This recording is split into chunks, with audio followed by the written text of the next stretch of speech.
if you do all of those things, I think you can be whoever the fuck you want to be in like 18 months. Hey guys, welcome back to Be the Standard. I'm here today with a very special guest, Ben Monnette, a good friend of mine that I've come into contact with recently. 16 years as a Green Beret, 8 deployments, Ranger qualified, combat diver, combat dive instructor. Good to have you here, brother. Yeah, thank you very much, Danny. I really appreciate it. Yeah, man. Awesome. So we came together. I think we met on social media, LinkedIn, and we started talking there, and then got to know you really well this weekend. We did a cold plunge together. Yeah, that's good. Yeah, man. Yeah, and that was fun. Did a cold plunge. We went to the Brothers Keepers Veterans Foundation Gala. Had a great time there. Got to see you all dolled up. But I like it. But no, man, just getting to know you over the past weekend, I feel like I've heard a lot in terms of, your service, your story, a little bit about where you come from, and just getting to know you has been awesome, man. So I appreciate your friendship, and I appreciate you coming on. Yeah, likewise. I think it's, we all have our own community, right? And it seems like our communities blend, and I'm, blessed to be here with you today and to sit down with you. Lunch, the cold plunge was awesome, and then just seeing you and everyone at the Brothers Keeper Veteran Foundation Gala. It was an awesome event, very supportive, great organization. So it was a great weekend, and wrapping it up with this. So that's awesome. Yeah, man, absolutely. This is a great cap to the weekend for sure. It is. And I want to get started by talking a little bit about like your upbringing, your background, like a little about where you're from, and kind of what drove you into not only the military, but to do something special like Green Berets. I think is pretty cool. Yeah, so absolutely. Talk to me about that. So I grew up in Ohio. I have an older sister and then a family, and we were constantly involved in sports. From a young age, I kind of gravitated towards soccer and golf. A little bit in baseball, but I was a horrible baseball player, so I soon as I can't do this anymore. But gravitated toward those two sports, and then kind of that was my focus going up in my upbringing. A lot of traveling, a lot of dedication, a lot of sacrifices, and that enabled me to receive a Division I college soccer scholarship from Bowling Green State University. So I was able to play for 3 years up north, right on the border of Ohio and Michigan. And that was, man, looking back on it, that was like the time where I was so like moldable and so like I thought I had it all planned out and figured out, and sophomore year, I was like, I'm going to play soccer for the rest of my life. This could be great, no stress, life's awesome. And that just wasn't going to happen. So junior year, after my junior year, I transferred down to the University of Dayton, and when I graduated a couple years after, stopped playing soccer, and I was like, all right, well, corporate America, here I come. And that wasn't me. Yeah. That lifestyle wasn't for me. Sure. And I was in an outside sales position, and it wasn't like I didn't feel fulfilled. I wanted to do something greater. I wanted to see how far I could push myself. What's the limits that I could reach? Sure. And so, looking at options, I always knew of the Green Berets. I always knew of, I was a very patriotic individual, but never envisioned me going in and joining. And that was an interesting time in my life where I was like, okay, let's see what I can do. What are my options? Yeah. So I go into the recruiting office, and they were like, well, you can go to officer candidate school, or you can go to become a special forces recruit. And I was like, well, okay. I was like, those are two great options. I was like, okay, let's figure it out. I went home, talked to the family, and I ended up pursuing the Green Beret route. And then 3 weeks later, I was shipped off to basic. And then that was when I was 100 miles per hour. It was always a what's next moment. And throughout my entire career from January of 2008 till soon in December to be completely out, I was always focusing on what's the next thing, right? The next mountain. I get to the top, I earn my Green Beret, and then I'm like, okay, what's next? And I never gave that that moment to be in the present, to really give myself an understanding of what I just accomplished. Gave that grace, and that was just my routine, and that with deployments, and then coming back in 2016 for my one of my deployments. That was when I kind of knew. I was like, this is my life's traversing in the wrong direction. Sure. I'm too good at compartmentalizing my professional life to my personal life. Too good at it. Yeah. And that sparked the whole unhealthy behaviors, and we can talk about a little bit more about that. But yeah, that was just when I'm a firm believer of professional and personal life, are very, very closely connected. Oh, absolutely. What I did, I was able to focus on my professional life and just bury all of the personal, the self-esteem, the confidence, the stress that life comes, the stress of being a father, the stress of being a husband, all down. And it was there. And how I coped with it is I drank. Yeah. And I isolated and I numbed those feelings.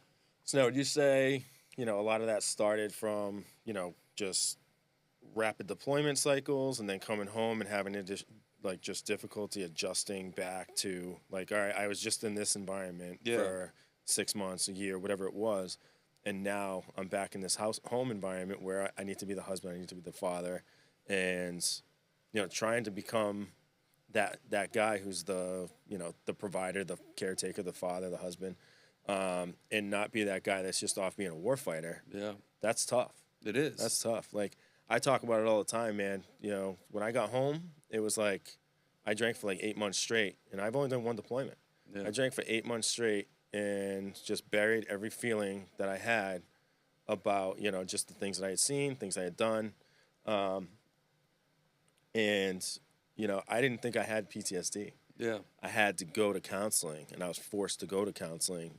And, you start peeling the onion back and start to really unpack, not only the military stuff, but, what happens in real life as well prior to that. Oh, absolutely. And it's just all trauma compounded. And I didn't think I could get PTSD because I didn't think I was that guy. Yeah. But come to find out, I had PTSD.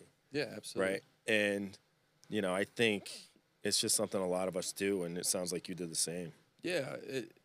I think early on and reflecting back is I had practice of,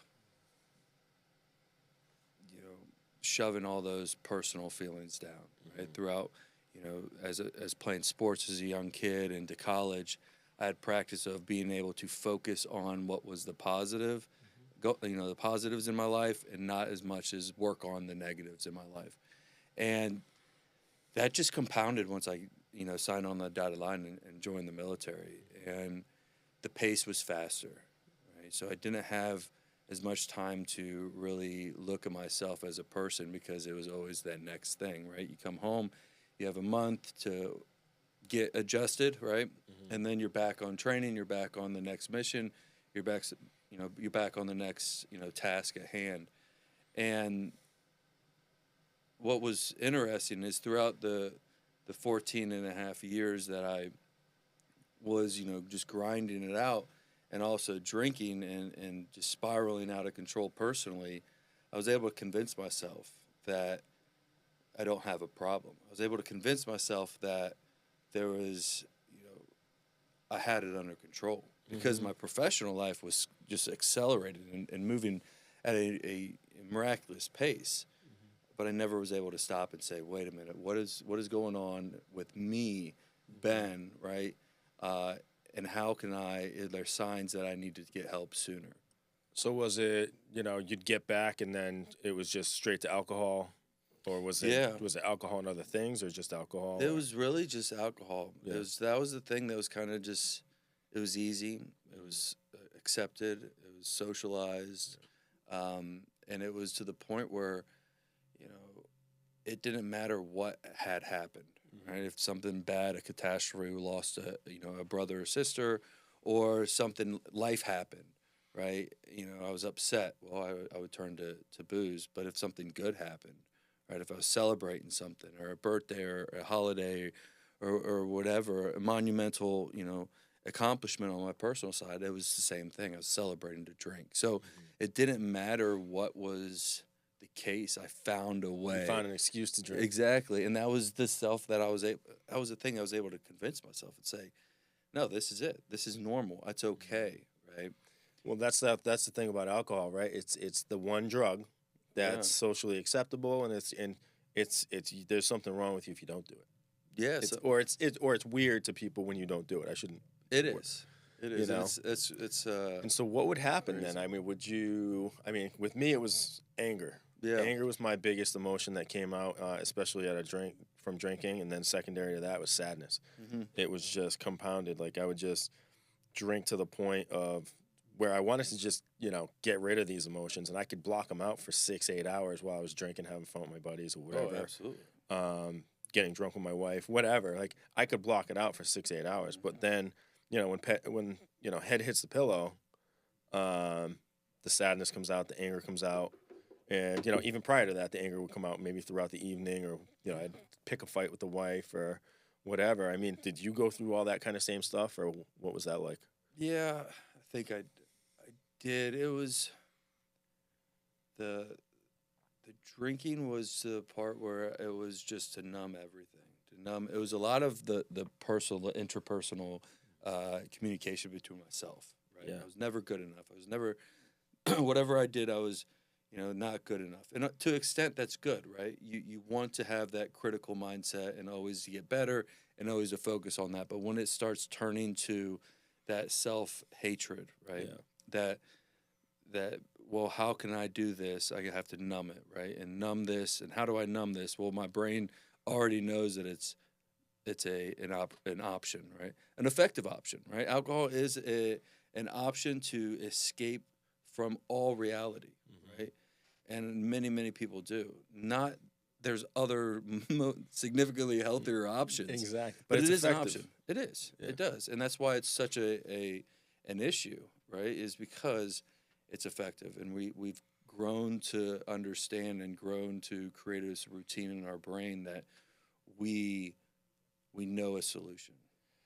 Yeah, I mean, I think, the saddest part about all of this, I've had this discussion a dozen times this weekend with different guys. You, just other guys, even at the gala. But, the story of what we're talking about right now, from going from the fast-paced environment, going from the combat environment, to home, to adjustment, to, coping mechanisms. A lot of guys, thankfully, when you and I, it was only alcohol. Yeah. I talked to guys this weekend, it was Coke, it was this, it was that. And it's just all too common. And, we're going to talk about some organizations here, but, I just can't wrap my head around how to actually fix this problem. Yeah. Right? And we all want the answer. tough. We all want to work on it. We all say we're here to help each other. And I Yeah. truly believe that, when you reach out, you are trying to help. But I think we need to do a better job. Yeah. So I've had a unique experience to go to two treatment facilities, vastly different two facilities. One was, I raised my hand when I was inactive, and I said, hey, listen, I need some help. Right? I can't do this anymore. And this phrase that a lot of facilities say, veteran program, and it wasn't a veteran program, right? It was just a program where I sat in a hospital setting for 30 days, right? Didn't really focus on me, didn't understand what was going on mentally. I didn't have that. They didn't teach me that knowledge. And in a society nowadays that we are so, we have so much knowledge at our fingertips with our cell phones and technology, like we thrive on that. And I needed to know why I kept waking up in the morning and feeling like crap, didn't want to do anything, barely could get out of bed, but by 4 or 5 p.m. at the next day, I'm ready to do it again. Why was my brain doing that? What was I handling the stress, so poorly that my brain was like, let's do this. This can, help you escape.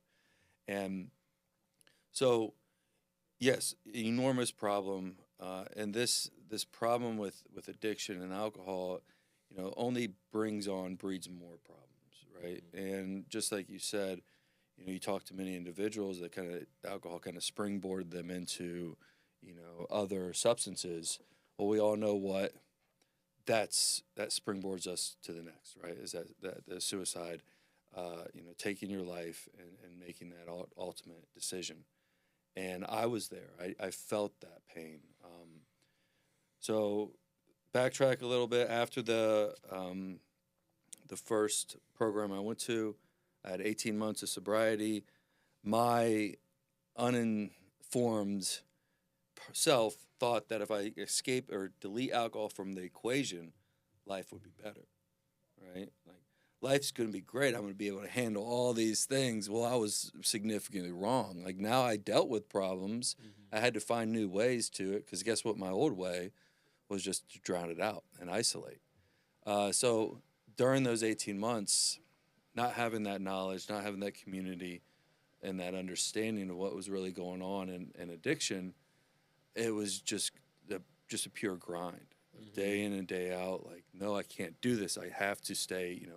Eventually this feeling would subside and go away, and it didn't, right? And after 18 months, early June-ish time frame, I was in a toxic marriage that both of us just weren't doing the right things, and which led me to my decision, right?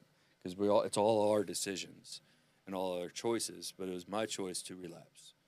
And regardless of what was going on externally, I made that decision. Sure. And that was the hardest 7 days of probably, my adult life. Is I wanted to escape.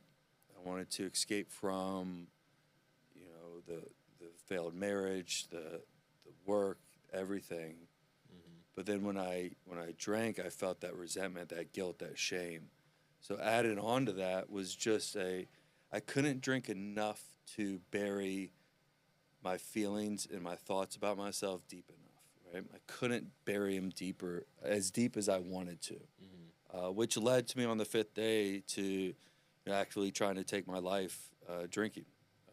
Ended up in hospital, and that was a very scary moment for me. It was a moment where, looking back on it, I never liked to play the coulda, woulda, shoulda game. So was it like the divorce and the marriage stuff that kind of pushed you in that direction that particular time? Yeah, I think that, and that was the time where it's like, okay, I know I'm getting out. Yeah. I'm gonna now there's this loss of identity. I was so close to 20 years. There's all these things, and it just kept coming and coming and coming. Yeah. And I couldn't, I would drink enough to forget it for a little bit, and then something else would come swing up, and then I'd be like, okay, well, I have to do more. What can I do? And I was just left to my own devices. And leaving the hospital, I was able to come to our behavioral health clinician, and she talked to me about Treehouse Recovery. And that program, significantly, it saved my life, but it altered my life, how I live it now. And that was something that's just a remarkable thing. And now I have the honor to help veterans do the same, right? To get treatment, to get help they deserve, whether it's at Treehouse Recovery, great. We all know in this mental health game that one size shoe doesn't fit all. So if you're appropriate or this fits you, then great. If not, then we'll find someplace else that you deserve to go. Because everyone, whether or not you're a veteran or not, you deserve to get that help, right? Deserve to change your life, and you don't deserve to continue to punish yourself for the things you've done in the past. Yeah, I always say that all the time. Your mistakes they're a lesson, right? Not a life sentence. Yeah. And, I've certainly been hard on myself because, like yourself, I'm highly competitive, I'm driven, and when I don't meet or exceed my own expectations or my own standards, I hammer myself. And for me, it's always been the same, right? Like, if the last time the last thing that drove me to alcohol was my divorce. Yeah. Because it was just a failure. Check the box. You fucked up. It's a failure, and time to go drink. Yeah. And so that's what I did. And again, I think that just guys in our situation or from our backgrounds, just that's how we find ourselves in this position. Just because we tend to be so similar in our thought process and our competitiveness and our drive and all of these things that make us good soldiers, but not necessarily the best civilians. Yeah, Right? It's true. We have all these things that just push us in that direction of being this like such good soldiers, and then it's time to turn that shit off and go be a good husband, go be a good father, and it's like, how do you do that? Yeah, how do you decompress? You have to be Right? two different fucking people. Yeah. And that's the issue. And I think our country, our military does a great job of preparing us, training us, and equipping us to go fight these wars. But I don't even think they know how to get us back home and get us back to normal.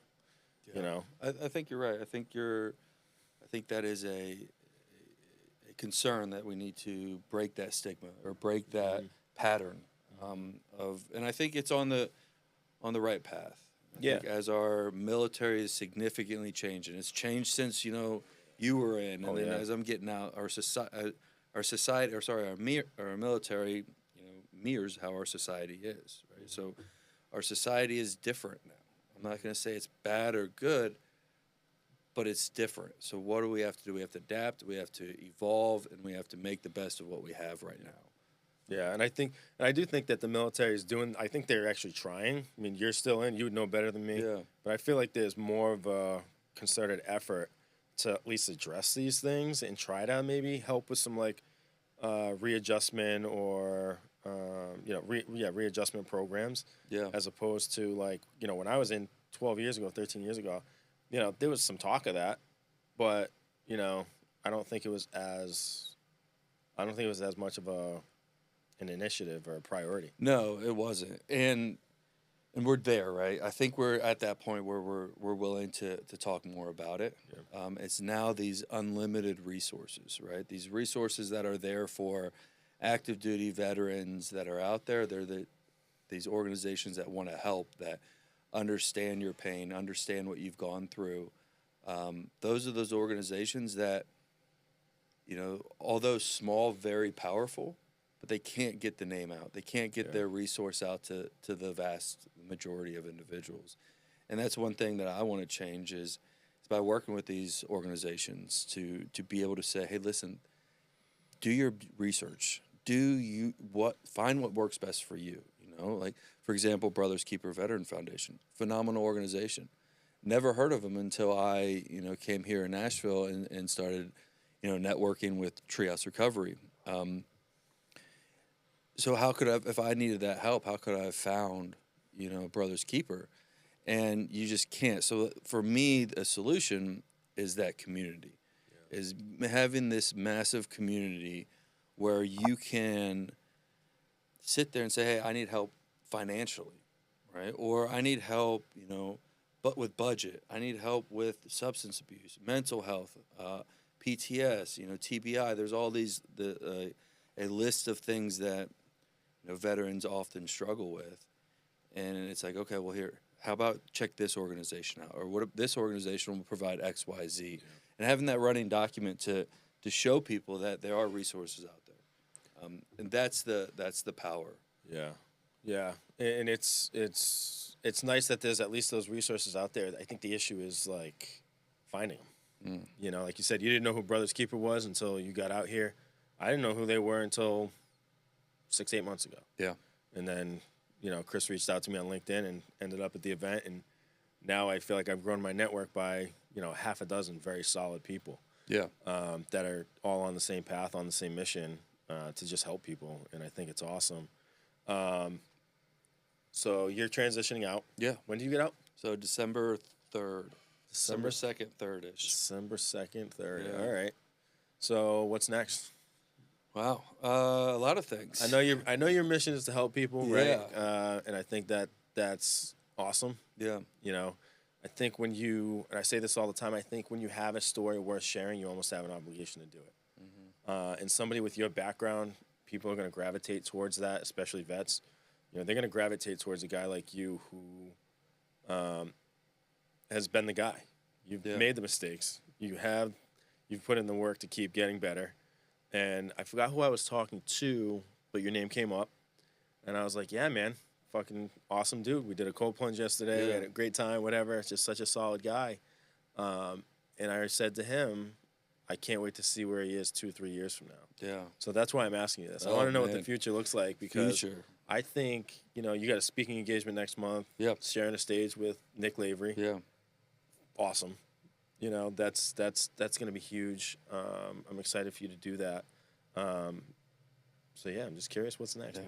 Well, first and foremost, I still fail at the art of patience. So when you said 2 to 3 years, I'm like, damn, I gotta wait that long. I'm not placing any limitations on you, right? Yeah. Like, no, I like it though. I think that's kind of what I put on my plate is like, hey, 2 to 3 years, especially on a couple of initiatives.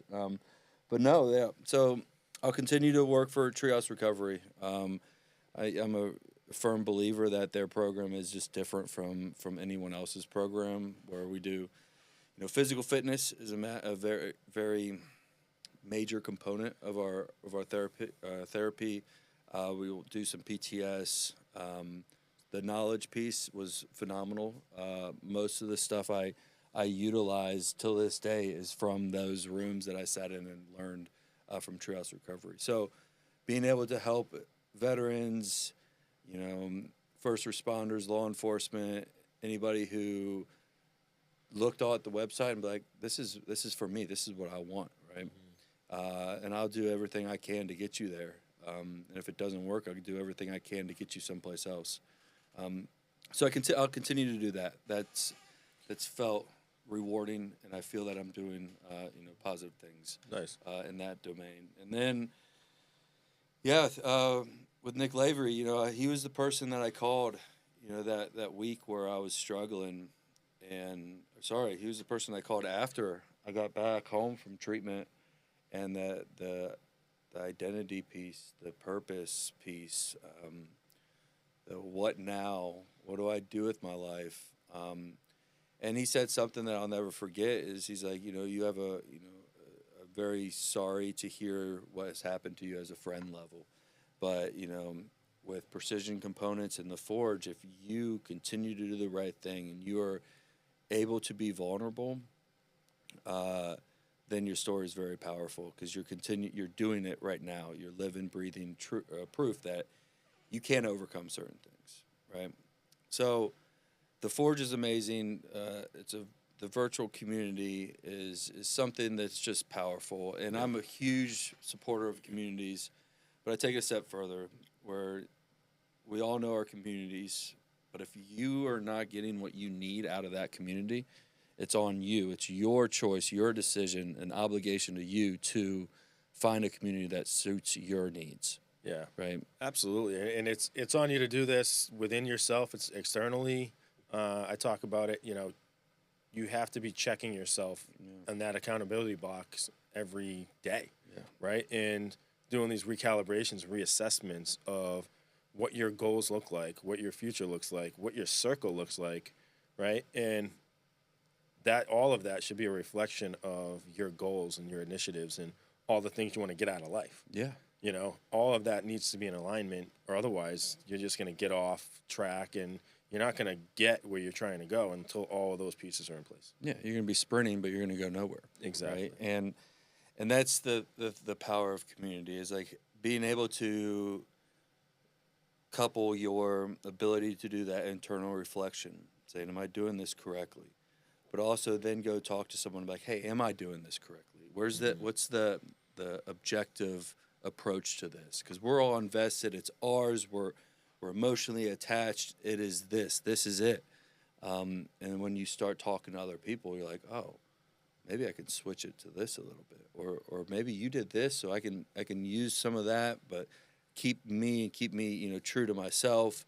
So I've been doing that quite a bit, and you know, the Forge is that community. Yeah, and it capitalizes on technology, right? Because we all know social media can be a great thing, but also a horrific thing. Absolutely. So that's the how special that is being able to look at all the subject matter experts and be like, I want financial help. Boom. Yeah. Right.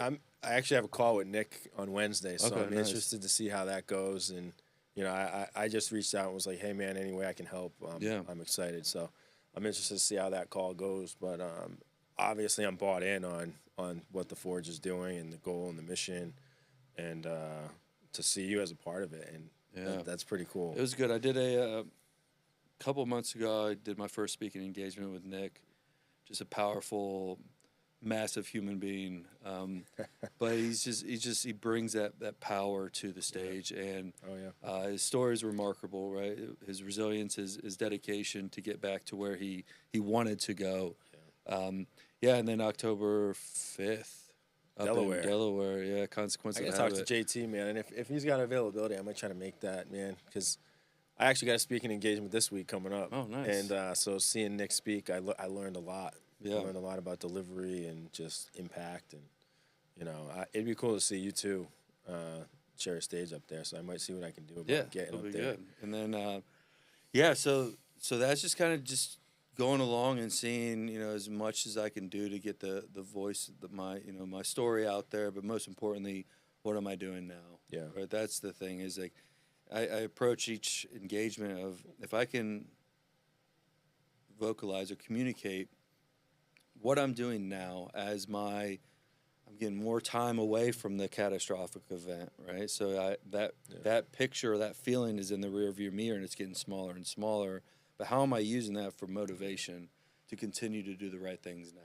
Yeah. Right? And that's something that's no shape or, like, I don't do it well all the time. Yeah. Right? Like, there's times when I'm like, man, like I feel myself, thinking how I used to think, right? Or feeling the way I used to feel. And I always say I can fail at anything, right? But there's one no fail thing for me, and that's going back to the bottle. Like, I can fail, I can make a mistake on this podcast, I can go do all millions of different things wrong. Yeah. But if I can learn from those things, great. But I know one thing I cannot fail at, and that's how I've really approached this journey. Is what I can do to better myself, but most importantly, betters others through my experiences. And that's the best part about it. And what I say all the time is, look, everybody has a story. I have a story. Ben has a story. I care about your story, right? You care about me because we're friends. But the outside world, they don't give a fuck, because it's not your story that really matters. It really isn't. Yeah. It's the differentiating factor is, what are you doing with that? How are you rebounding from that, and what are you doing with that pain to turn it into purpose to help other people? Absolutely. And that's why you're doing what you're doing. And now you have the pain. You've been through it, and it's fucking. I can't even imagine. Like, we've all been through hard shit, but like, I still always look at other people's story and be like, damn, I can't imagine, right? Yeah. But to see what you're doing with it now, again, that's the differentiating factor. That's what's going to make Ben, impact people and help people down the road. And that's how Nick's able to help people now, right? Because he went through all that pain, and now he's got the story to tell and the tangible results and the evidence to back up what he's done since. Absolutely. And that's the only reason I put a 2 to 3 year mark on you. Because what are those tangible results going to look like over the next 2 or 3 years, right? And like, same with me. I have a 2-3 year timeline of where I expect to be in that time. So yeah, man, it's just the story's not important as important as what happens next. Correct. I think you're right on that. In everyone's story, it's hard, right? You're always like and they said it a lot in this Saturday at the gala, but comparison's a thief of joy, right? It's 100%. like we're learned to compare ourselves to everyone. I mean, this damn phone, we're able to compare ourselves within seconds to millions of individuals. And I think the way to combat that, and I'm sorry to cut you off, I think the way to combat the comparison of one another to each other is to fucking join forces. You know what I mean? I don't need to compare myself to Ben or to Nick or to George or all these guys that are in the space doing what we're doing, I want to team up with these guys. Yeah. You know what I mean? I That's want to the work power. with these guys. That is the power right there. I don't need to be better or worse or anything like that or be perceived a certain way. Let's do this together. 100%. Right? Right. There's this thing I teach is one of them is limitless potential as a team. And it's you sitting there doing an internal reflection of like, what am I good at? What am I bad at? Yeah. Right? And then my team is going to now have, help supplement that, add value to me, right? And that's the community aspect of like, if your community is not adding value, and value can be described as a multitude of different things, but if that's not adding value to you, then go find yourself a new community. And I think what you hit on is we are like this whole small community that we have right now, is powerful, and we all have that same mindset. Yeah. Right? And that's the mindset of we're much stronger together than we are independently, right? Yeah. We can make a greater impact together. And Chris talked about that, at the gala last Saturday. Yeah. Is how we need to join forces. We need to come together and combat this problem, because the problem is going to be a problem until we do things about it. And that the last thing that I started, and it's interesting, the things that I've failed in the past, failed at doing, or did not do well, or made mistakes, however you want to characterize it, I'm now doing, right, to help others, right? And I think that's a great thing about where I'm at is nothing that I'm trying to do is I'm like relearning. It's like I've failed at these things, and now I've learned how to cope with it better.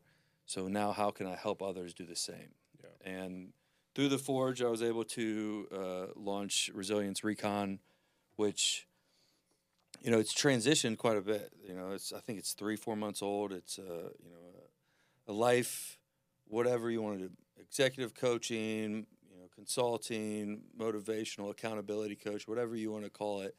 But I saw a gap where our professional lives drive so many things, right? Our professional lives drive finances. They drive success. They drive how we view ourselves and all these things. And for me, like I said earlier on, is how I was able to isolate and compartmentalize my personal life. Well, it had effect on my performance professionally. So through Resilience Recon, I've narrowed the scope to focusing on the personal, the mental fitness, the mental agility that you're going through on day-to-day life. Life's never going to slow down. You're always going to have adversity in life. But how is that impacting your professional growth? Right. And, there's so many people out there that either have had it, have it, or just haven't developed the skills to become a high achiever. Right? Yeah. There's so much drive, there's so much motivation out there, but sometimes people just feel stuck, that static. They don't know feeling. how to get started, so they don't take action. Yeah. And then it just compounds, and then next thing you know, 4 or 5, 10 years down the life, and they have a great professional career, but their personal lives is a shambles, right? And I was like, how do we focus on that? And what do we do mentally and internally to be able to handle those life stressors, but not compartmentalize it? Yeah. Right? So my failures are now turned into trying to make other people successful so they don't do the same stuff I did. Yeah, and I think it all comes down, like you said, people get stuck in, taking action is the most important part. And I compare it to like being in a firefight. Yeah. Being in a firefight, you need to move. You get stuck and you don't take action, you get pinned down, you can get your whole team fucking killed, right? So the idea is that, you got to start moving and you pivot accordingly. You make adjustments accordingly. And people just don't even want to get started because, A, they don't know where to start, or they're afraid to take action because they don't see that light at the end of the tunnel yet. Yeah. But I always say that, man, it's the biggest thing you can do is just get moving.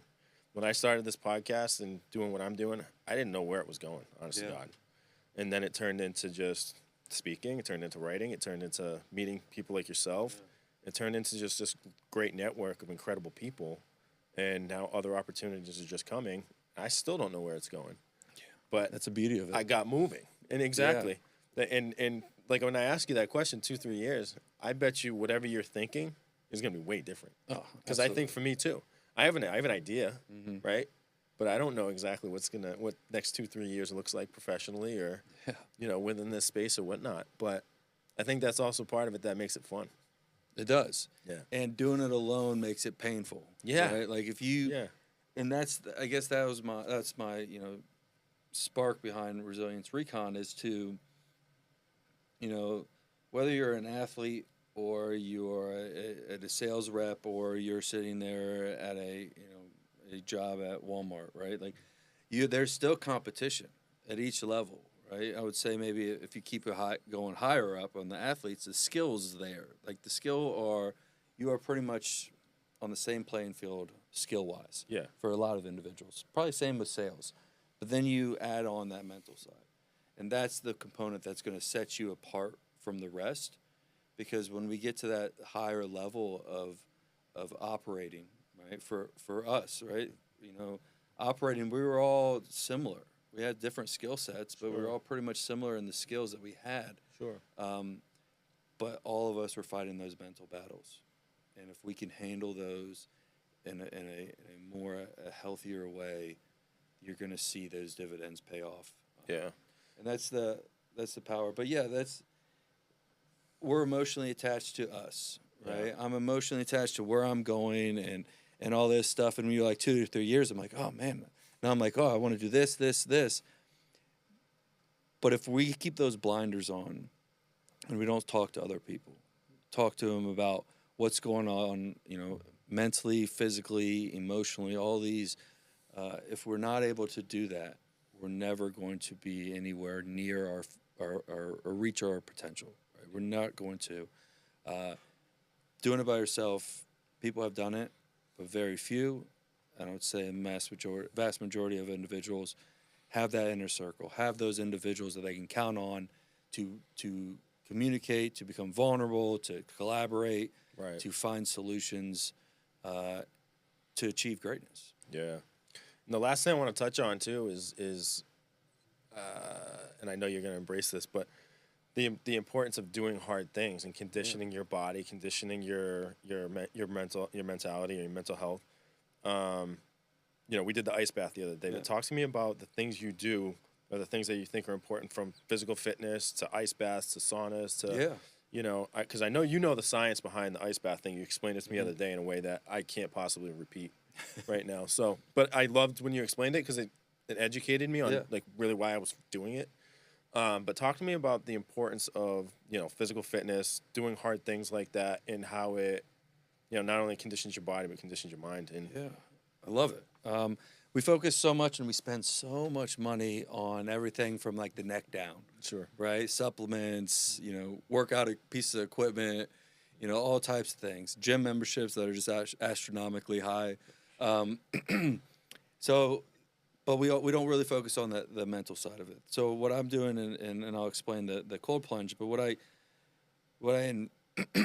envision for the physical fitness part is there's only one word. It's like consistency. Like we're meant to be on the move, right? Our bodies are meant to be on the move, and consistency of doing something. I do something every single day, whether it's a regimented workout, or I just go in there and be like, I'm gonna see what part of my body doesn't hurt, and I'll do that. But that's the main thing is the consistency aspect, and it trains your brain to do things when you don't want to do it. Right? That's the consistency. You can call it motivation, determination, but you being consistent, trains your brain that I can do something that I don't want to do at this moment, right? And when we lift, right, we feel better. We feel more alert. We're more in tune to our environment. That's all because of the dopamine and the healthy chemicals that are being released in your brain. Same chemicals that I get from working out are the same chemicals I was getting when I was drinking. Just in vastly, different amounts. But I was seeking that dopamine, right? By seeking that dopamine, my body and my brain was like, I know a fix. here's alcohol. This is it. This is what you're seeking, right? Some people, for, I break down addiction differently. Like when you hear the word addiction, excuse me, you hear of alcohol and drugs, right? There's so many other addictions out there. Sure.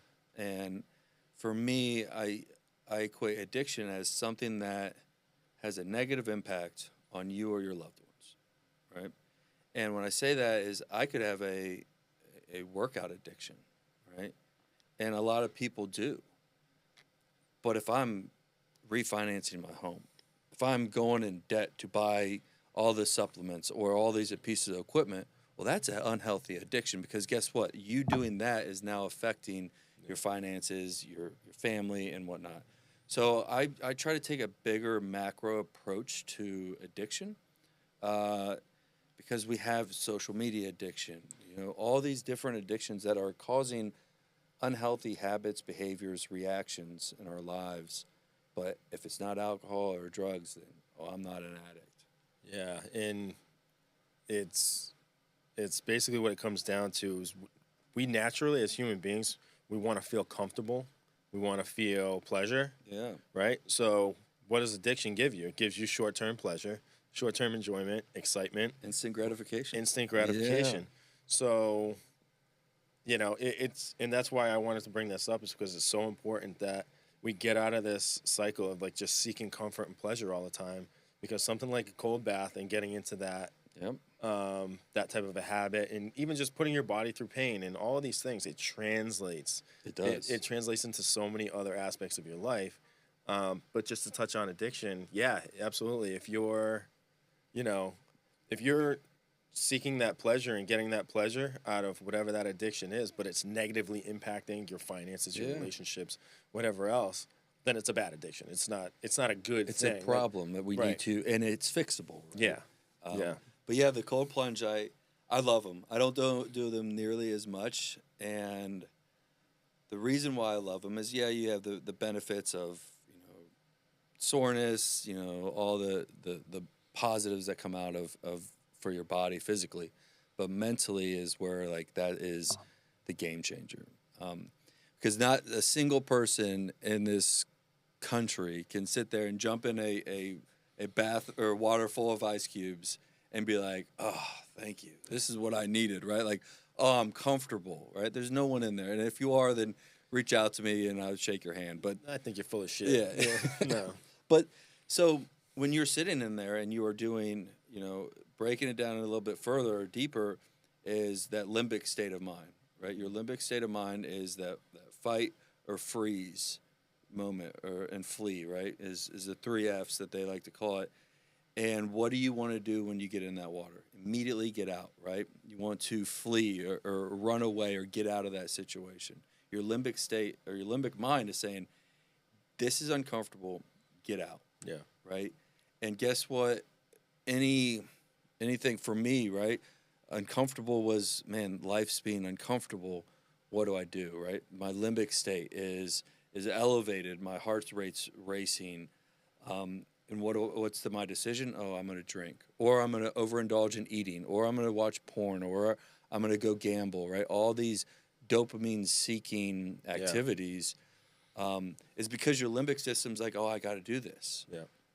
Well, your prefrontal cortex is your reasoning portion of your brain, like the executive component of your brain.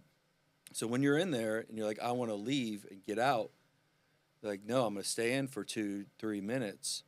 You're training your brain to be able to overcome that fight, that freeze, or that flee moment. Yeah. And we oftentimes look at an issue that we want to change, or a problem that we want to change in our life, or a concern that we have about our life, and we go straight to that problem. Like, I'm going to focus on this, I'm going to fix it. It's like, man, like I didn't put 2 plates on a bench press and bench 225 the first day. Right. I worked up to it. Right, I did push-ups, I did other supplemental exercises to get me to this point. So why can't we start doing that with the tackle of mental health and negative self-talk and addiction? Let's practice on other safer, more controlled environments and get those repetitions. And then when we focus our efforts towards that main focus, the confidence will be there, the momentum will be there, and we'll have tangible results that, hey, we've put ourselves in a uncomfortable situation. We can do it here, right? So it's setting yourself up for that. And then lastly, I think for cold plunges, what I want to do more is solve those complex problems, right?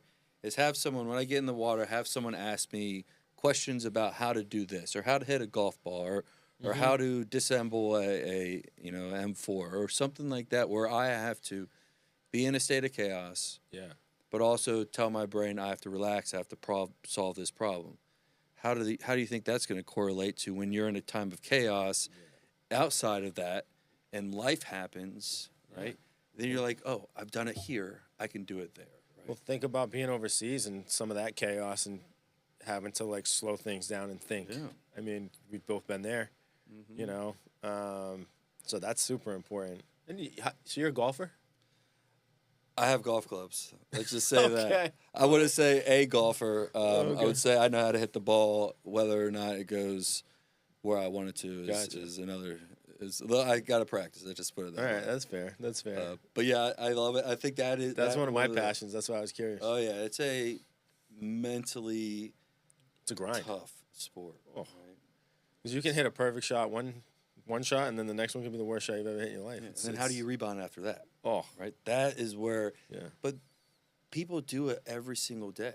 People go out, make a mistake, and then rebound. Yeah. People go out, hit a bad golf shot, and then hit a nice putt for a 2-foot putt for birdie. Like, people do it every single day, but people don't give themselves credit. Oh, right. I say it all the time. Golf is the sport that best emulates life and replicates life. It's a good one. Sometimes you get a good break, sometimes you get a bad break, but it's up to you to hit the ball where you want it to go. Yeah. Right? And so, I say that all the time because I think it's so true and it's so mentally challenging. And I think it challenges you in ways that those tougher, more physical sports just don't. No, they don't. But yeah, those are the deeper levels of let's set ourselves up for success. Let's practice before we go to the Super Bowl. Let's practice first on the sidelines and whatnot. So that's that's the vision for Resilience Recon is that. Nice. Like, I'm going to help you identify the tangible victories that you've had, but also we're going to work on ways to make you uncomfortable in a healthy environment so you can tackle whatever your end state or your future state goal looks like. Yeah. Because we can't go straight there. No. We want to. That's awesome. But It's a program then that carries you through?